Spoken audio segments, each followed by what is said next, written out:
ना होगा, और अगर सब मिलकर कोशिश करें तो रास्ता निकल सकता है। राजू के चेहरे पर एक उम्मीद की किरण जागती है।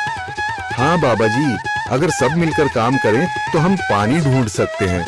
हमने पहले कभी यह कोशिश ही नहीं की। लेकिन इतनी कठिन जमीन में नया कुआं खोदना आसान नहीं। मुश्किल जरूर है, नामुमकिन नहीं। अगर हम मिलकर काम करें तो ये हो सकता है। राजू खड़ा हो जाता है, उसकी आंखों में एक नई रोशनी है। तो फिर हम कल से काम शुरू करेंगे। मैं गांव के सभी युवाओं को इकट्ठा करूंगा। हम मिलकर नया कुआं खोदेंगे। यह कहते हुए वह शामू के साथ गांव के दूसरे युवाओं को बुलाने के लिए निकल पड़ता है।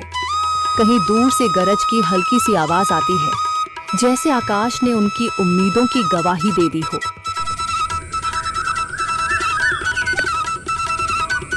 अगली सुबह राजू और शामू गांव के युवाओं को इकट्ठा करने निकल पड़े।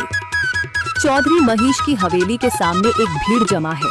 बाबा जी, संदरी, गांव के कुछ बुजुर्ग और किसान सभी मौजूद हैं। हम हाथ पर हाथ रखकर नहीं बैठ सकते। अगर अल्लाह ने हमें हिम्मत दी है तो हमें खुद पानी के लिए मेहनत करनी होगी। हम एक नया कुआं खोदेंगे। लेकिन राजू, क्या हमें यकीन है कि वहाँ पानी मिलेगा? बेटा, पानी जमीन के अंदर होता है, बस सही जगह खोदने की जरूरत है। हमने अपने बुजुर्गों से सुना था कि पुरानी नहर के पास जमीन नरम थी, शायद वहीं पानी हो। बाबा जी सही कह रहे हैं। अगर तुम सब यह काम करने के लिए तैयार हो तो मैं अपने कुछ मजदूर भेज सकता हूँ। धन्यवाद चौधरी जी, लेकिन हम सब खुद भी मेहनत करेंगे। यह हमारे गांव के अस्तित्व की लड़ाई है। संदरी, जो अब तक चुप थी, आगे बढ़ती है। हम औरतें भी पीछे नहीं रहेंगी। हम पानी लाने की व्यवस्था करेंगी, खाना बनाएंगी, ताकि तुम सब आराम से काम कर सको। यही हिम्मत चाहिए थी संदर।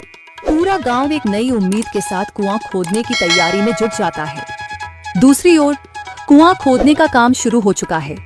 राजू, शामू और दूसरे युवा बेलचे चलाने लगते हैं। मिट्टी बाहर निकाली जाने लगती है। तेज गर्मी के बावजूद सब पूरी हिम्मत के साथ जुटे हुए हैं। दोपहर की तेज धूप जमीन आग की तरह तप रही है। गांव के लोग लगातार कुआं खोदने में जुटे हैं। हाथ छिलने लगे हैं, माथे से पसीना बह रहा है, मगर किसी ने हार नहीं मानी। महिलाएं पानी और सत्तू लेकर आती हैं ताकि पुरुषों को कुछ राहत मिले। हमें और गहराई तक जाना होगा। अब तक सिर्फ सूखी मिट्टी और पत्थर ही निकल रहे हैं। राजू, यह बहुत कठिन काम है। अगर हमें पानी न मिला। अल्लाह मेहनत करने वालों को कभी निराश नहीं करता बेटा। तुम सब अपनी कोशिश जारी रखो, पानी जरूर निकलेगा। हिम्मत मत हारो। अगर अब रुक गए तो फिर कभी पानी नहीं मिलेगा।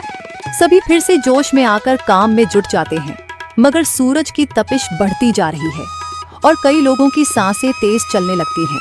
तभी एक तरफ से रामलाल और उसके आदमी हंसते हुए आते हैं। अरे भाई, तुम्हें लगता है कि जमीन तुम पर रहम करेगी? हाँ हाँ, ना समझ लोग, ये सब बेकार की मेहनत है।